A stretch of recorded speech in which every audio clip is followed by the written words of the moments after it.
गरीबों के हैं, लेकिन गरीबों का राशन कार्ड 10 साल से नहीं बन रहा है। हम राशन देने का अधिकार केंद्र के पास है, हम लगातार दे रहे हैं, अगले 5 साल तक फ्री ऑफ कॉस्ट देंगे।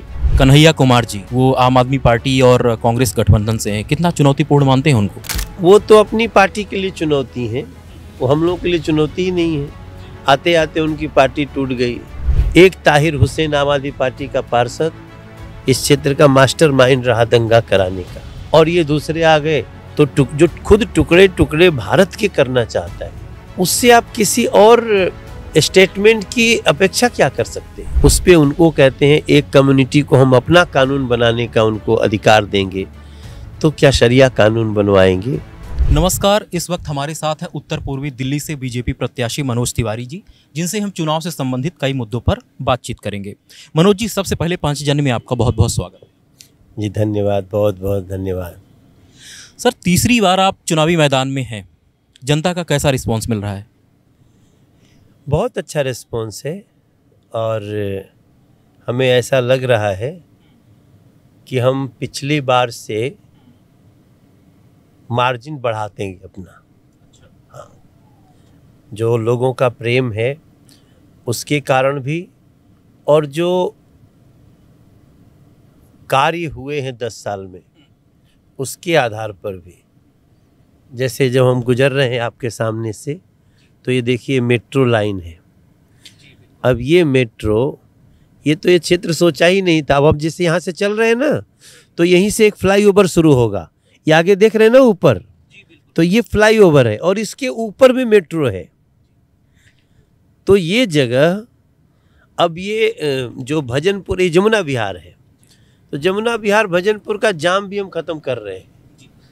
ये इसको हम लोग ट्रिपल डेकर मेट्रो के रूप में लोग बोल रहे हैं कि ज़मीन के ऊपर फ्लाईओवर और फ्लाईओवर के ऊपर मेट्रो चलेगी।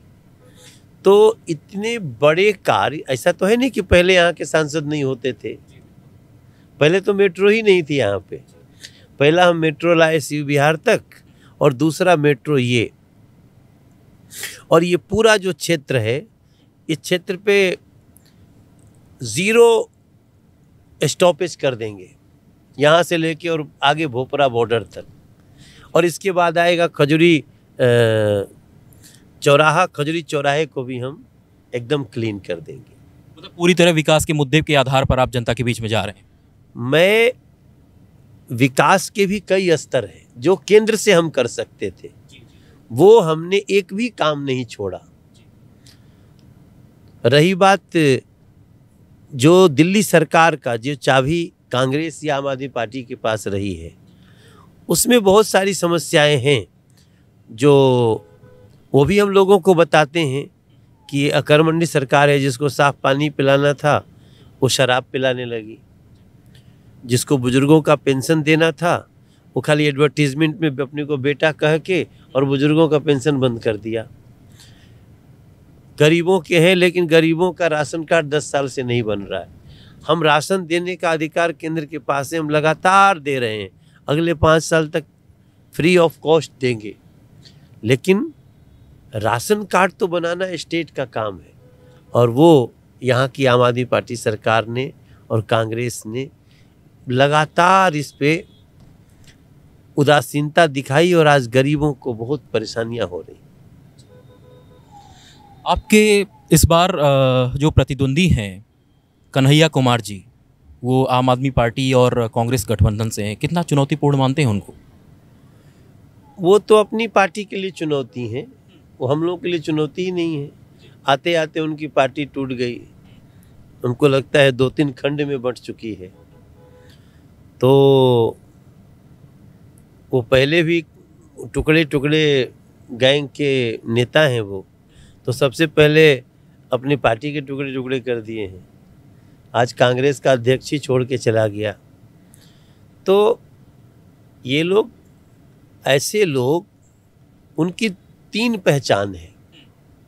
एक तो वो, इसका केस भी चल रहा है उनके ऊपर, मैं बहुत जिम्मेदारी से बोलना चाहता हूँ कि उनके ऊपर भारत के टुकड़े टुकड़े करने का जो जेएनयू में नारा लगाया, उसी का केस चल रहा है।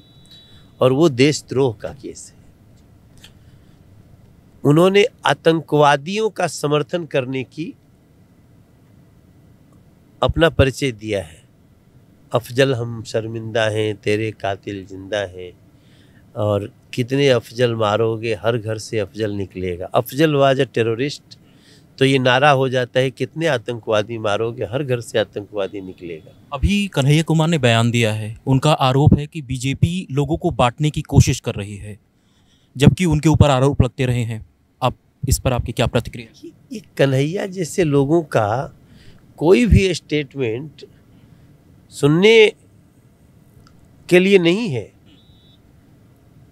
वो समझने के लिए है कि वो जो परिचय दे रहे हैं वो कितना खतरनाक परिचय है। हमारे क्षेत्र में 2020 में दंगे हुए, एक ताहिर हुसैन आम आदमी पार्टी का पार्षद इस क्षेत्र का मास्टरमाइंड रहा दंगा कराने का, और ये दूसरे आ गए तो जो खुद टुकड़े टुकड़े भारत के करना चाहता है,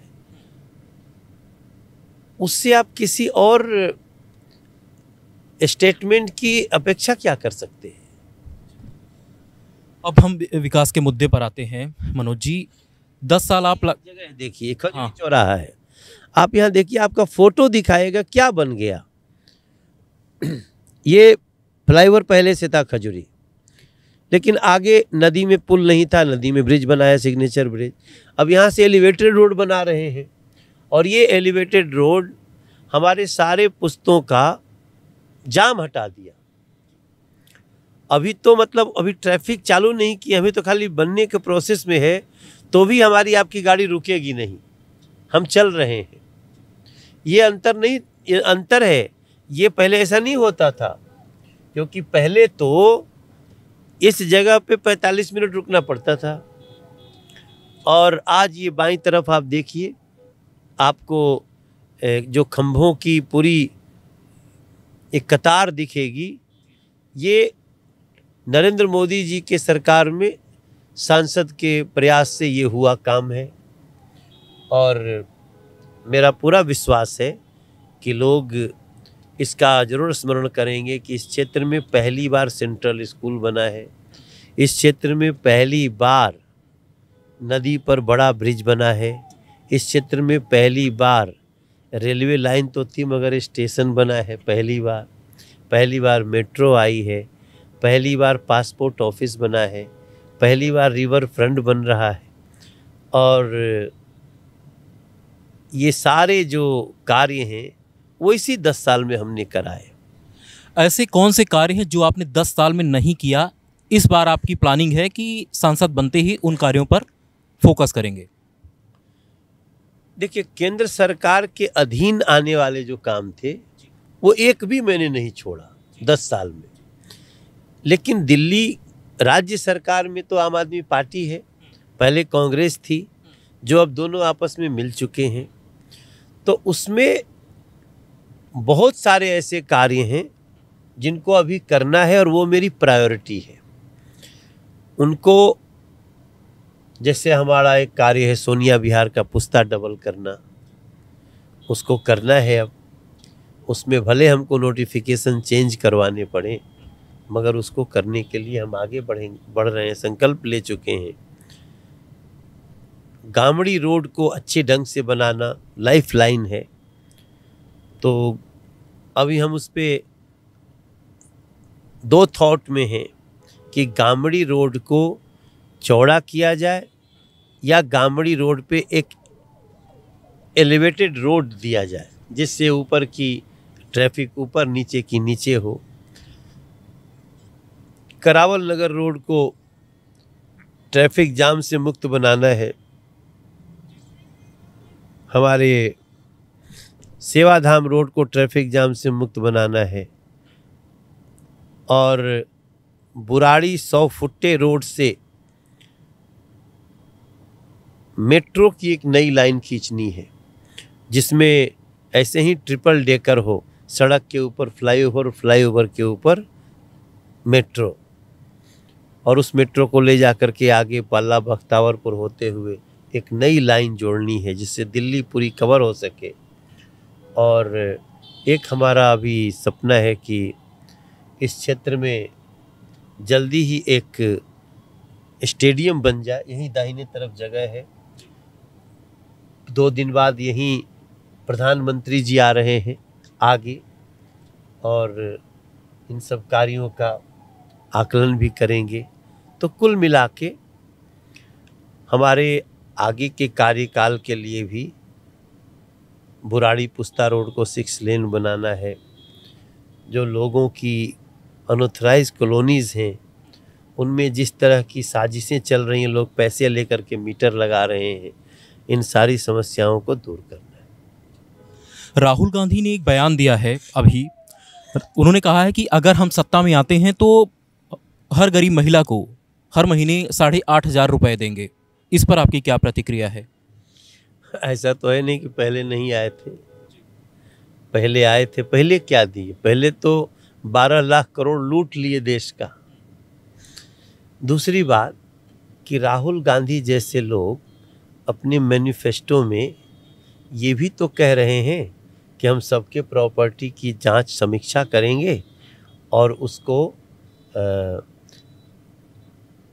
इंस्टीट्यूशनली क्रेडिट करेंगे लोगों के, मुस्लिम्स के खातों में, मुस्लिम्स के पास। तो ये सब चीज़ें तो ज़्यादा खतरनाक हैं। उस पे उनको कहते हैं एक कम्युनिटी को हम अपना कानून बनाने का उनको अधिकार देंगे।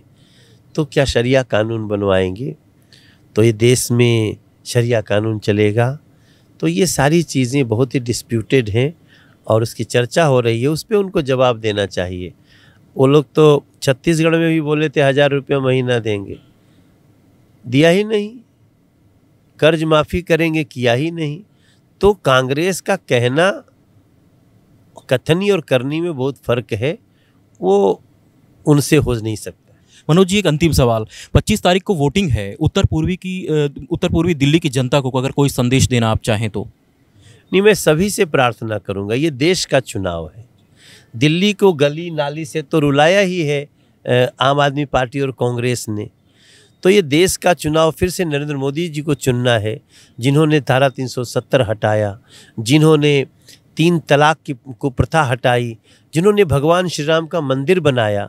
तो अब एक समय है मोदी जी को ताकत देने की, ताकि विकास भी हो, विरासत भी हो और लोगों को अपने रास्ते पे आगे चलने के लिए सुरक्षा भी हो। बहुत बहुत धन्यवाद मनोज जी समय देने के लिए।